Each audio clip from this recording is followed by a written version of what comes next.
श्रीवर्धन रायगड जिल्हा रायगड हा मतदारसंघ। या मतदारसंघामध्ये अजित पवार गटाचे आदिती तटकरे आणि उद्धव सेनेचे अनिल लोंघणे यांचा सामना होत आहे। हे दोघे उमेदवार अत्यंत महत्त्वाचे असून मोठे कार्यकर्ते आहेत आणि हा श्रीवर्धन मतदारसंघ हा खासदार सुनील तटकरे यांचा बालेकिल्ला आहे आणि ह्या बालेकिल्ल्यामध्ये आदिती तटकरे ह्या दुसऱ्यांदा या मतदारसंघातून निवडणूक लढवत आहेत। यापूर्वी त्यांनी निवडणूक लढवली होती आणि त्या राज्यमंत्री देखील झालेल्या होत्या आणि यावेळी शरद पवार गटाने उद्धव सेनेचे अजित नवघणे यांना पक्षात घेऊन उमेदवारी दिली। त्याचा परिणाम असा झाला की शरद पवार हे तटकरे यांचे संस्थान खालसा करणार का गुरु आदिती तटकरे मात देणार याकडे जिल्ह्याचं लक्ष लागलेलं आहे। कारण येथे हे जे अनिल नवघणे आहेत हे उद्धव सेनेचे होते, पण त्यांना शरद पवार गटाने पक्षात घेऊन उमेदवारी दिली। त्यामुळं त्यांना 2 पक्षाचं 3 पक्षाचं बळ मिळालेलं आहे आणि ते निवडून येण्याची शक्यता थोडीशी जास्त झालेली नाही। आता ह्या श्रीवर्धन मतदारसंघामध्ये तटकरे कुटुंबाचं अनेक वर्षे वर्चस्व आहे। 2019च्या निवडणुकीत येथून आदिती तटकरे निवडून आल्या होत्या। त्या महाविकास आघाडीत 2.5 वर्ष राज्यमंत्री होत्या। त्यानंतर राष्ट्रवादीत फूट पडल्यानंतर तटकरे अजित पवार गटात गेले। त्यानंतर महायुतीचं सरकार आलं। यात आदिती तटकरे महिला व बालविकास मंत्री झाल्या। त्यानंतर लाडकी बहीण योजना तसेच अनेक महिलाविषयी योजना त्यांनी आपल्या राबवल्या आणि त्यामुळं या मतदारसंघावर तटकरे यांची पकड आहे असं म्हटलं तरी चालेल। परंतु 2014च्या लोकसभा निवडणुकीत श्रीवर्धन मतदारसंघामध्ये 2,62,266 एवढी मतदारसंख्या होती। त्यापैकी 1,55,254 मतदारांनी आपला मतदारांचा हक्क बजावला होता आणि सुनील तटकरे यांना 86,902 इतकी मतं मिळाली होती आणि त्यांचे विरोधक जे होते ते अनंत गेटे त्यांना 57,030 इतकी मतं मिळाली होती। आता 2019च्या निवडणुकीमध्ये 37,000 एवढं मताधिक्य ह्या तटकऱ्यांना होतं, पण या निवडणुकीमध्ये 29,872 एवढं मताधिक्य त्यांना मिळालं।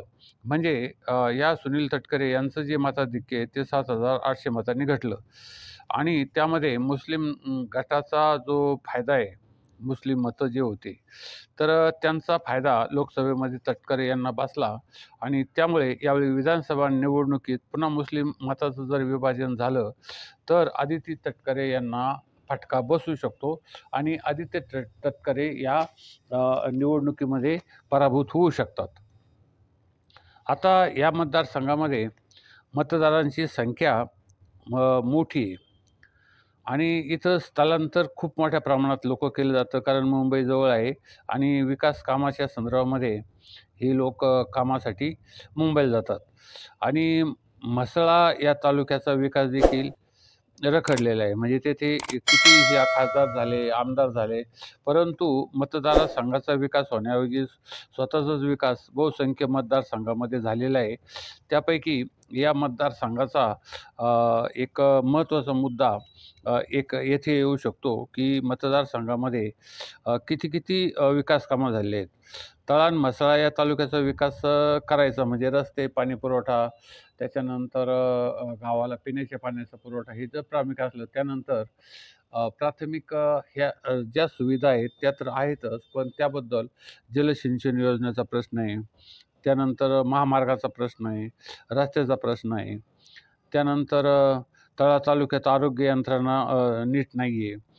म्हणजे मूलभूत विकास जो आहे तो व्यवस्थित नाही आहे। म्हणजे रस्ते, पाणी पुरवठा, आरोग्य आणि त्यानंतर शेतमालाला योग्य भाव हे असेच निवडून जातात आणि कामं करत नाहीत असा एक लोकांचा समज झालेला आहे। त्यानंतर श्रीवर्धन मतदारसंघातील मुंबई गोवा महामार्ग तोही प्रश्न तर अद्याप रखडलेला आहे। आता श्रीवर्धन मतदारसंघातून अनिल नवघणे हे उद्धव सेनेचे शरद पवार यांनी अनिल नवघणे यांना उमेदवारी दिली, पण शरद पवार गट या मतदारसंघात रणनीती आखून आदिती तटकरे यांचा पराभव करण्याचा प्रयत्न करत आहेत आणि त्यासाठी या जिल्ह्याचं लक्ष या मतदारसंघामध्ये लागलेलं आहे. या मतदारसंघामध्ये एकूण मतदार आहेत 2,65,286 आणि पैकी 1,29,000 पुरुष आहेत आणि 1,35,368 या महिला आहेत. आता या 2019मध्ये आदिती तटकरे ह्या राष्ट्रवादी काँग्रेस एकत्र होती, त्यावेळेस फुटली नव्हती. त्यावेळेस त्यांना 92,074 इतकी मतं मिळाली आणि शिवसेनेचे जे विनोद घोसाळकर होते त्यांना 53,453 इतकी मतं मिळाली होती. त्यानंतर जर 1995ला श्याम सावंत हे शिवसेनेचे होते.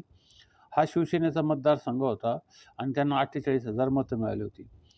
त्यानंतर 1999ला देखील श्याम सावंत होते शिवसेनेचे, त्यांना 34,695 इतकी मतं मिळाली होती. त्यानंतर 2004ला देखील श्याम सावंत हे शिवसेनेचे होते, त्यांना 52,998 इतकी मतं मिळाली होती. आणि 2009ला त्यांच्या विरोधामध्ये सुनील तटकरे हे निवडून आले 2009ला राष्ट्रवादी काँग्रेसचे आणि त्यांना 66,141 मतं मिळाली. आणि 2014ला अवधूत तटकरे हे राष्ट्रवादी काँग्रेसचे निवडून आले, त्यांना 61,038 इथे मतं मिळाली होती. म्हणजे हे घराण्याचं राजघराणं हे तटकऱ्यांचं खासदार, आमदार, मंत्री वगैरे सगळं एकाच घरामध्ये आहे. आणि विकास हा सगळ्या मतदारसंघामध्ये काही विकास असा काही दिसत नाही आहे. पण यांना शिवसेनेचे आणि शरद पवार गट यांच्या विरोधामध्ये रणनीती आखून यावेळेस आदिती तटकरे यांचा पराभव करण्यासाठी सज्ज झालेले आहेत, अशी एक शक्यता निर्माण झाली आहे. पण अनिल नवगणे हे त्या संदर्भात किती प्रयत्न करतात हा एक महत्त्वाचा मुद्दा आहे. कारण येथे सर्वात मतदारांना प्रलोभित करण्यासाठी एक विविध युक्त्यांचा वापर केला जातो.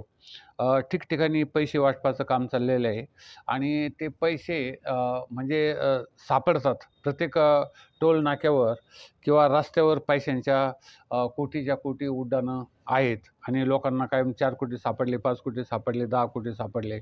त्यानंतर भांडी वाटप चाललेलं आहे. त्यानंतर दागिने वाटपाचे टेम्पो सापडलेले आहेत. त्यानंतर दारूचे टेम्पो सापडलेले आहेत. त्यानंतर भेटवस्तूचे टेम्पो सापडलेले आहेत.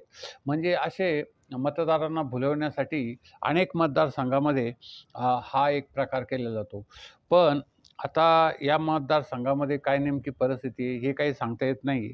तरी इतर मतदारसंघामधून काही कार्यकर्ते जे सैन्यपोटावर चालतात तशा पद्धतीने कार्यकर्त्यांना अगोदरच आचारसंहितेपूर्वी 10-10, 20-20 लाख देऊन कार्यकर्ते आपल्या ताब्यात घेतलेले असतात आणि त्यांना प्रचाराच्या कामामध्ये गुंतवलेलं असतं. आणि आता काही लोकांना निवडणुकीनंतर जाग येते आचारसंहिता लागल्यानंतर. मग त्यामुळं ही पैशाचा जो खेळ आहे तो एक महत्त्वाचा होऊ शकतो मतदारसंघामध्ये. त्यानंतर एक दुसरं एका मतदारसंघामध्ये एका उमेदवाराने एकही रुपया खर्च केला नाही असं दाखवलं. कारण ऑनलाईन जे बँकिंग असतं, ऑनलाईन पैसे देण्याची व्यवस्था असते, त्यामध्ये त्यांनी एकही रुपयाचा व्यवहार केलेला नव्हता. त्यामुळं निवडणूक आयोगाने त्यांना स्पष्ट विचारलं, "का रे बाबा, तू जे व्यवहार केलेले ते पैसे आणले कुठून? कशा पद्धतीने आणले?" तर तू ऑनलाईन व्यवहार करत जा आणि कुणाला पैसे दिले, कशा पद्धतीने दिले हे सांगत जा. तर मग अशा पद्धतीने आता ह्या जे निवडणूक आयोगानं विविध प्रकार लोकांच्या बॅगा देखील तपासायला सुरुवात केली आहे, खाजगी बॅगा. आणि प्रत्येकाच्या बॅगेमध्ये जर 50,000च्या पुढं जर निवडणूक रक्कम जर असली तर त्याची चौकशी किंवा त्याचं समर्थन किंवा त्याचं तुम्हाला एक निवेदन द्यावे लागेल की मी यासाठी आणली होती, इथून काढले, बँकेतून काढले वगैरे तुम्हाला स्पष्टीकरण द्यावं लागेल त्याचं. म्हणजे यावेळेस ह्या ज्या निवडणुका होणार आहेत, यापूर्वी निवडणुका होत होत्या ते बिनपैशाच्या होत होत्या. नंतरच्या काळामध्ये पैशाच्या यायला लागल्या आणि आता कशा होतात हे पाहणं देखील महत्त्वाचं ठरणार आहे. तर आता आमचा हा ATM न्यू वर्ल्ड चॅनल संपूर्ण महाराष्ट्रामध्ये चांगल्या पद्धतीने लाखोच्या संख्येने लोक बघत असतात आणि आम्ही काही चांगल्या मूल्याचं समर्थन करतो, विकासाचं समर्थन करतो. रस्ते, पाणी पुरवठा, आरोग्य समस्या यांचं जे मतदारसंघात कार्य आमदारांनी केलं असतं त्याचं समर्थन करतो. आणि हे पैसे वाटप किंवा केवळ स्वतःचाच विकास करणारे जे मंत्री किंवा स्वतःचेच एकंदरीत आपला स्वार्थ साधणारे जे लोक असतात घराणे, त्यांचंही आम्हाला एक थोड्याशा पद्धतीने एक व्यवस्थित असं वाटतं, की अशा लोकांना निवडून देऊन जर समजा मतदारसंघाचा विकास होत असेल तर चांगली गोष्ट आहे. परंतु विकास होत नसेल तर ती अतिशय वेगळी गोष्ट असू शकते. तर या आदिती तटकरे या समजा निवडून येऊ शकतात किंवा नाही हे काही सांगता येत नाही आजही पण. तर हा मुद्दा अतिशय महत्त्वाचा आहे आणि कशा पद्धतीने हे आदिती तटकरे निवडून येतात किंवा नाही हे बघणे रंजक ठरणार आहे. तर आमच्या या चॅनलला जास्तीत जास्त सबस्क्राईब करा. ATM न्यू वर्ल्ड चॅनलला लाईक करा, शेअर करा आणि कॉमेंट करून आमच्या चॅनलला जास्तीत जास्त सबस्क्राईब करा.